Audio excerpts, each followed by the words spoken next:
In the quiet chambers of the ancient mind, a practice emerged not of mere record-keeping, but of profound self-sculpture. Before the dawn of therapy, before the cacophony of modern distraction, emperors and slaves alike turned inward, to the silent sanctuary of the written word.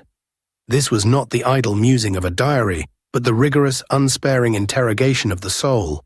Marcus Aurelius, the philosopher-emperor, did not write meditations for an audience, but for himself.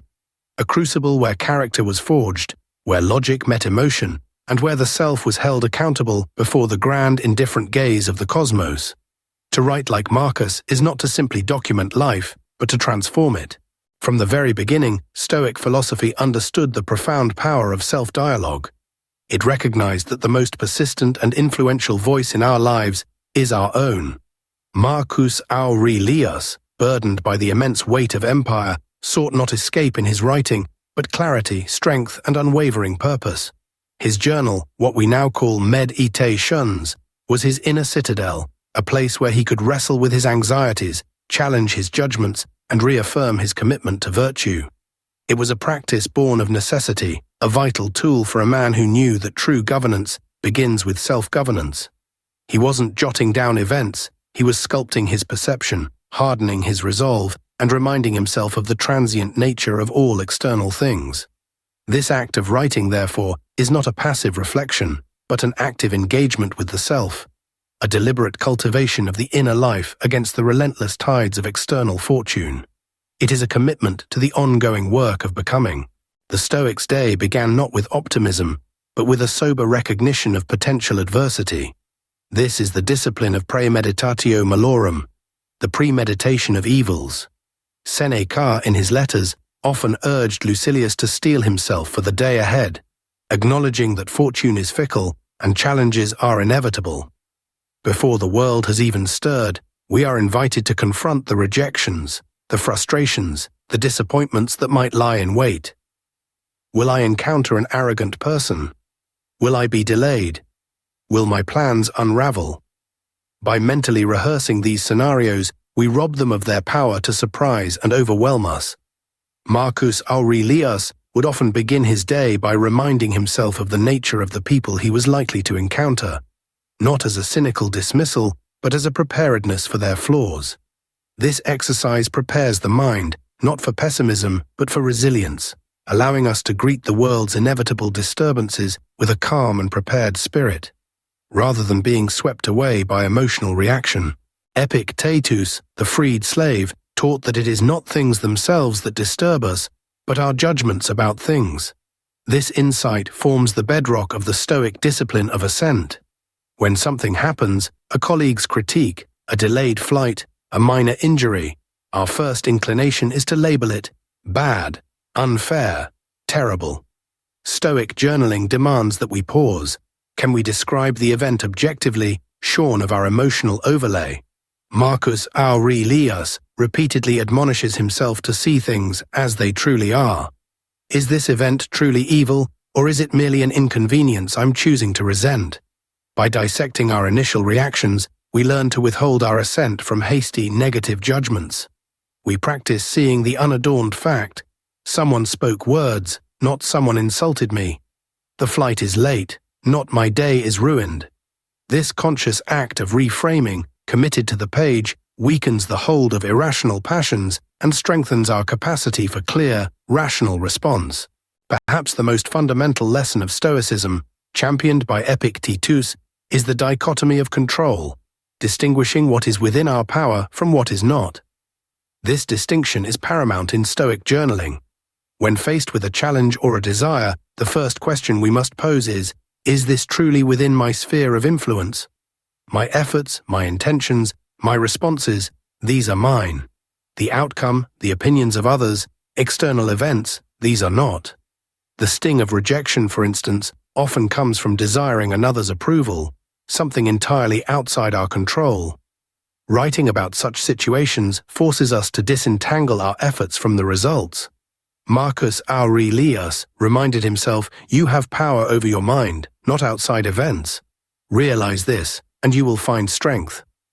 By consistently identifying what falls into each category, We learn to focus our energy constructively on what is truly ours, and to meet what is not with equanimity and acceptance, thus conserving our precious inner peace. Our emotions, often volatile and overwhelming, are the primary battleground of the Stoic. Journaling provides a safe arena to confront these inner tempests. When anger flares or fear grips, we can articulate its precise nature on the page. Marcus Aurelius frequently addressed his own moments of frustration or annoyance, analyzing the underlying assumptions that fueled his reactions. Is this anger justified? What purpose does it serve? How does it align with my commitment to reason? Seneca eloquently detailed how unchecked passions lead to moral illness, urging introspection to diagnose and treat these afflictions. By systematically dissecting our emotional responses, we begin to see them as transient, often irrational, and fundamentally separate from our true, rational selves. This practice of writing becomes a form of cognitive therapy, allowing us to challenge the narratives our emotions weave, and to restore the tranquil sovereignty of reason over the unruly impulses of the heart. For the Stoics, virtue, wisdom, justice, courage, and temperance was the sole good, the ultimate aim of life. Stoic journaling is a daily audit of our adherence to these cardinal virtues. Each action, each decision, each interaction can be measured against this moral compass. Did I act justly towards my colleague? Did I show courage in the face of fear? Did I exercise temperance in my desires? Did I employ wisdom in my judgments? Marcus Aurelius constantly probed his own intentions, challenging himself to align his will with the universal reason. This is not about self-flagellation, but about conscientious self-improvement. By articulating our moral struggles and triumphs, we sharpen our ethical discernment, making our values not abstract ideals, but living principles that guide our every step. The page becomes a testament to our ongoing quest for moral excellence, solidifying our commitment to a life lived in accordance with nature and reason. As the day draws to a close, the Stoic turns once more to the page, not to simply record events, but to conduct a thorough examination of conscience. Seneca famously described his nightly ritual of reviewing his day. I examine my entire day and go over all my deeds and words. He would ask, what evils have I cured? What vices have I checked? Where can I improve? This evening reflection is a crucial feedback loop. It allows us to identify moments where we faltered, where our emotions got the better of us, where we acted out of impulse rather than reason. It's an opportunity to acknowledge progress, to learn from mistakes, and to set intentions for the following day. Marcus Aurelius, too, used his writing to consolidate lessons learned, to internalize principles, and to resolve to act more virtuously. This disciplined retrospective transforms raw experience into refined wisdom, ensuring that each day, however imperfect, contributes to the continuous process of self-mastery. Stoic journaling also provides a canvas for expanding our perspective beyond the immediate and personal.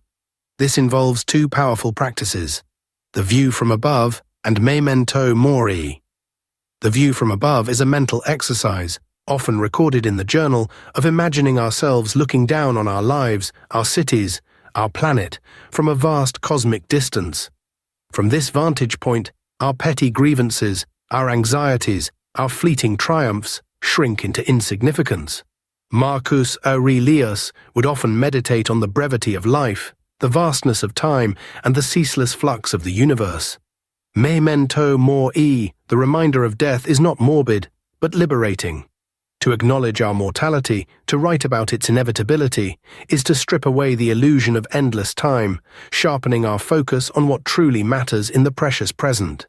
These exercises, etched onto the page, cultivate humility, acceptance, and a profound sense of connection to the universal order, dissolving the self-importance that often fuels our suffering. The true measure of Stoic journaling is not the eloquence of the prose, but its impact on our lives. The insights gained on the page must translate into action, into a more resilient, virtuous, and tranquil existence. Marcus Aurelius did not write his meditations to be admired for their wisdom, but to embody that wisdom in his daily life as emperor, general, and man. The journal is a training ground, a gymnasium for the mind, where we practice the cognitive shifts and ethical resolutions that we then carry into the world. It is the bridge between philosophy and daily living. The constant reflection, the questioning of assumptions, the reaffirmation of principles. These are not ends in themselves, but means to cultivate a life lived in harmony with reason and virtue, regardless of external circumstances. The words fade, but the character forged by their disciplined application remains, resilient and unshakable. In the end, to journal like Marcus Aurelius is to embark upon a lifelong journey of self-discovery and self-mastery. It is to accept the demanding, yet ultimately liberating task of becoming the architect of your own inner world. It is a solitary practice, yet one that connects you to a lineage of thinkers who sought wisdom not in grand pronouncements, but in the quiet, unflinching gaze upon their own souls. The page becomes a sacred space, a confidant, a judge, and a guide. It is where you learn to distinguish the signal from the noise, the essential from the trivial. In a world clamoring for external validation and instant gratification, the Stoic journal offers a profound counter-narrative, that true freedom, true strength, and true happiness are cultivated from within, painstakingly, deliberately, one written word at a time. Pick up the pen and begin the most important conversation of your life, the one with yourself.